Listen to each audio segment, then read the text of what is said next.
नमस्कार मित्रों, मैं राजीव रंजन प्रसाद। भारतीय संस्कृति का महापर्व अर्थात महाकुंभ मेला प्रयागराज में आरंभ होने पर है तथा 13 जनवरी 2025 से 26 फरवरी 2025 तक पवित्र गंगा यमुना की संगम स्थली पर इसका भव्य आयोजन किया गया है।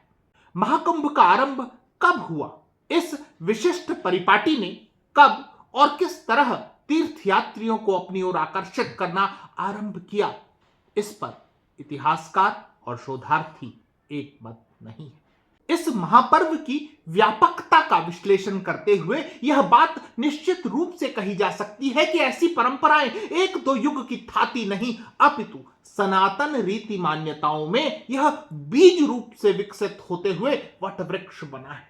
आज यदि इस बात पर हम तर्क करने लगे कि कौन इसका प्रथम आयोजक था, तो किसी निष्कर्ष पर पहुंचना असंभव हो जाता है।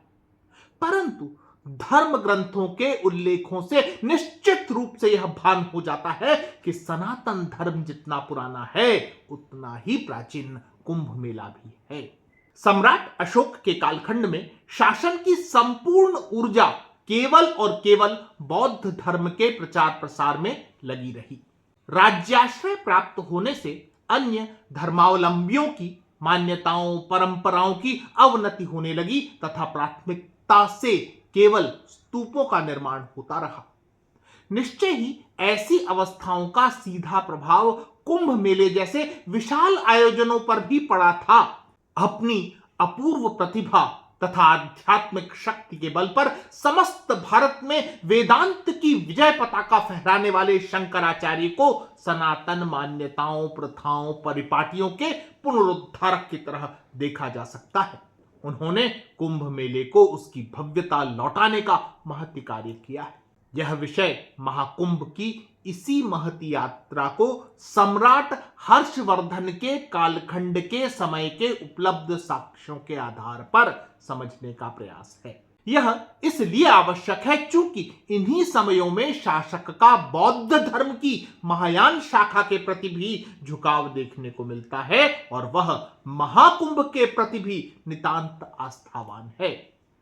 हम बात वर्धन काल अर्थात 606 से 720 ईस्वी के मध्य की कर रहे हैं। इस दौर के सर्वाधिक चर्चित और यशस्वी शासक रहे हैं सम्राट हर्षवर्धन, जिन्हें मौखरी वंश के अवसान के पश्चात शासन प्राप्त हुआ था। उन्होंने कन्नौज को केंद्र में रखकर वर्ष 647 ईस्वी अर्थात 41 वर्षों तक शासन किया था। हर्षवर्धन के व्यक्तित्व को एक योद्धा और विजेता के रूप में, कुशल प्रशासक के रूप में, विद्या उन्नायक और साहित्यानुरागी के रूप में, कला के संरक्षक और प्रोत्साहक के रूप में जाना जाता है। साथ ही उनकी धार्मिक प्रतिबद्धताओं पर भी अनेक विमर्श होते रहे हैं। सम्राट हर्षवर्धन की धार्मिक मान्यताओं को लेकर संभ्रम की स्थिति केवल इसलिए उत्पन्न होती है कि उल्लेख मिलते हैं उनके द्वारा कन्नौज में एक सर्वधर्म सभा आयोजित की गई थी। इस सम्मेलन में हर्षवर्धन ने बौद्ध चीनी यात्री हुएनसांग का न केवल सम्मान किया अपितु इस समय तक अनेक शाखाओं में बट गए बौद्ध धर्म के प्रमुख घटक महायान संप्रदाय की सर्वश्रेष्ठता उन्होंने घोषित की। इसे लेकर सभा में मतभेद, विवाद और हिंसा भी हुई थी। इस परिघटना को ध्यान में रखते हुए बात करते हैं सम्राट हर्षवर्धन की, जिनकी महाकुंभ को लेकर आस्था असाधारण थी। सम्राट हर्षवर्धन कुंभ के प्रति अगाध श्रद्धा रखते थे, अपितु पूर्ण कुंभ और अर्ध कुंभ के अवसरों पर उनका प्रयाग में रहना अनिवार्यता की तरह। सम्राट हर्षवर्धन की धार्मिक आस्था उनके प्राप्त ताम्रलेखों, शिलालेखों व सिक्कों से भी परिलक्षित होती है। इन साक्ष्यों के अध्ययनों से ज्ञात होता है कि सम्राट के पूर्वजों में से अनेक शिव उपासक तो कई सूर्य उपासक रहे हैं। स्वयं सम्राट हर्षवर्धन ने जो विरुद्ध धारण किए उनमें उल्लेखनीय है परम माहेश्वर माहेश्वर एवं सत्वानुकंपी परम भट्टारक महाराजाधिराज श्रीहर्षः। यहां परम माहेश्वर शब्द से शैव मत की ओर झुकाव स्पष्ट परिलक्षित होता है। इतना ही नहीं, उनकी राजमुद्रा पर शिव वाहन नंदी की मूर्ति पाई गई है। शासक होने पर सम्राट हर्षवर्धन ने शीलादित्य की उपाधि धारण की, जो सूर्य के प्रति उनकी आस्था का द्योतक है। यही कारण है कि जहां कन्नौज का सर्वधर्म सम्मेलन सम्राट के बौद्ध धर्म के प्रति अगाध श्रद्धा और पक्षधरता का परिचायक है, वहीं प्रयाग के महामोक्ष परिषद पर जो उल्लेख ह्वेनसांग द्वारा अपनी यात्रा के वृतांत में प्रस्तुत किए गए हैं, वह इस शासक की आस्था मान्यता का दूसरा पक्ष प्रस्तुत करते हैं। ह्वेनसांग ने कुंभ के अवसर पर प्रयाग के उस महासम्मेलन का वर्णन किया है जिसमें स्वयं सम्राट हर्षवर्धन सम्मिलित हुए थे। रुचिकर है। यह ध्यान देने योग्य बात है कि न केवल हर्षवर्धन अपितु कुंभ के अवसर पर यह सभी कन्नौज के पूर्ववर्ती शासकों की परिपाटी रही थी कि प्रयाग जाकर सिद्ध ऋषि महात्माओं के दर्शन पूजन करें, निर्धनों और अनाथों को दान दें। हर्षवर्धन की यह 6वीं बार की प्रतिभागिता थी जब वे महाकुंभ अथवा अर्धकुंभ में सम्मिलित होने जा रहे थे। इस बार चीनी यात्री ह्वेनसांग भी उनके साथ थे। ह्वेनसांग लिखते हैं कि सम्राट के आग्रह पर वे महाकुंभ में सम्मिलित होने गए थे। उनके विवरणों के अनुसार तीर्थराज प्रयाग के एक विस्तृत क्षेत्र में यज्ञ मंडपों की रचना की गई थी। अपार जनसमूह महाकुंभ के आयोजन में पहुंचा हुआ था। देश भर के महंत, ब्राह्मण, विद्वान, अनाथ आदि आमंत्रित थे। सबके ठहरने का और अन्य सुविधाओं का प्रबंध था। पूजन, चढ़ावा, दान आदि की सामग्रियों से सैकड़ों पर्ण कुटीर भरे हुए थे। अनेक मूल्यवान रेशमी और सूती वस्त्रों के अतिरिक्त सोना, चांदी, मोती, माणिक्य आदि भी अनेक धनिकों, राजाओं और स्वयं सम्राट द्वारा वहां दान पुण्य के उद्देश्य से लाए और संग्रहित किए गए थे। विवरणों पर ध्यानपूर्वक दृष्टि डालें तो कुंभ महापर्व के आयोजन की गरिमा में न महाराज हर्षवर्धन के दौर में कोई कमी थी, न आज तक इसमें कोई व्यवधान या कि अनुत्साह देखा गया है। तब कहीं साधु संतों के डेरे थे, कहीं यात्रियों के रैन बसेरे थे, तो देवताओं के भी स्थान निर्धारित किए गए थे। स्वाभाविक है कि सम्राट, उनके परिवारजनों व मित्रों के लिए अलग और विशेष व्यवस्थाएं कुंभ में ठहरने, स्नान आदि करने व आयोजन के विविध कार्यक्रमों में सम्मिलित होने के लिए की गई थी।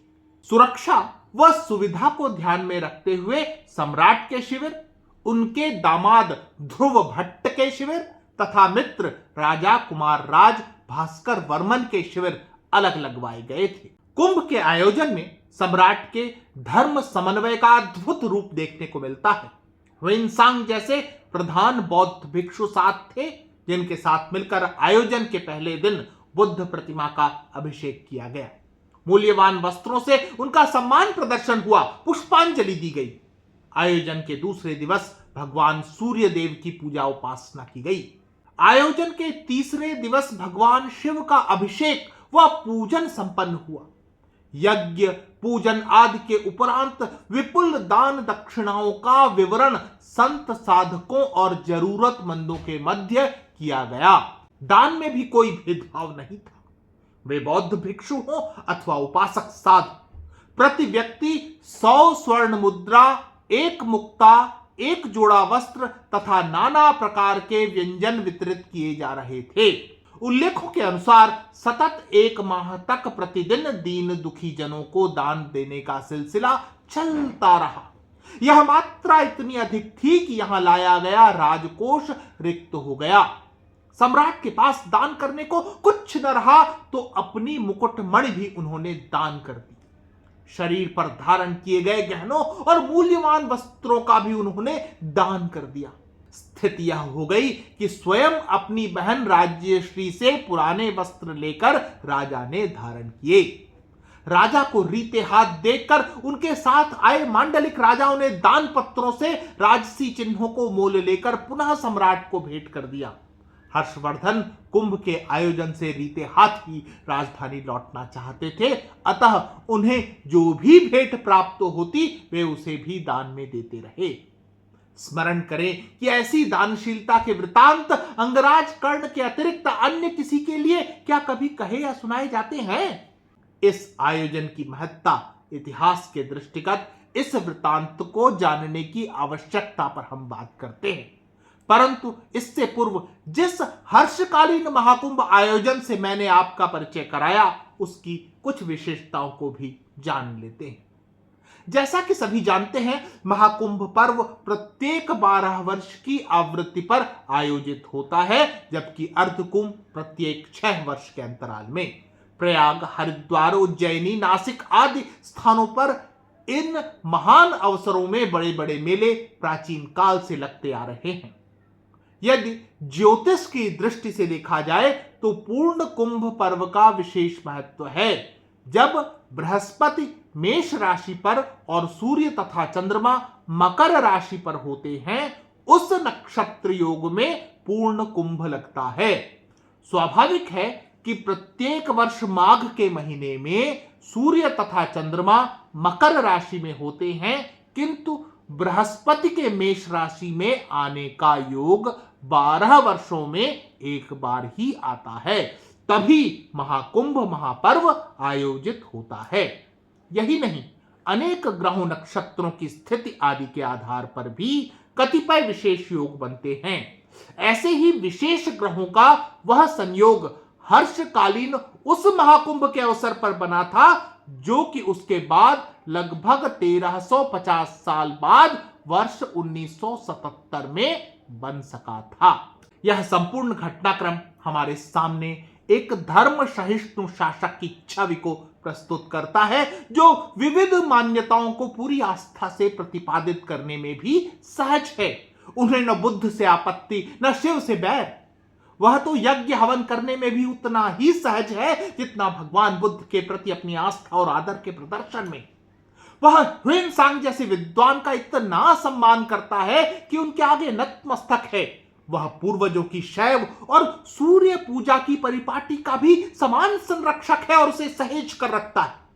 महाकुंभ जैसे आयोजन के धार्मिक महत्व अवश्य हैं, लेकिन समाज शास्त्र की दृष्टि से भी इसकी विवेचना होनी चाहिए। जहां अध्यात्म और परम लक्ष्य की चाह में राजा इतना रंक हो जाता है कि मांग कर कपड़े पहनने के लिए बाध्य हो जाता है। सम्राट हर्षवर्धन को हमें सहिष्णुता के उस सेतु की तरह देखना चाहिए जो अनेक मतों, मान्यताओं के मध्य निर्मित किया जा सकता है। मित्रों, आज इतना ही। फिर मिलता हूं ऐसे ही किसी ऐतिहासिक संदर्भ के साथ। अगर आपको मेरा यह चैनल पसंद आ रहा है तो कृपया इसे सब्सक्राइब करें। आप इस प्रस्तुति को लाइक या शेयर भी कर सकते हैं। नमस्कार।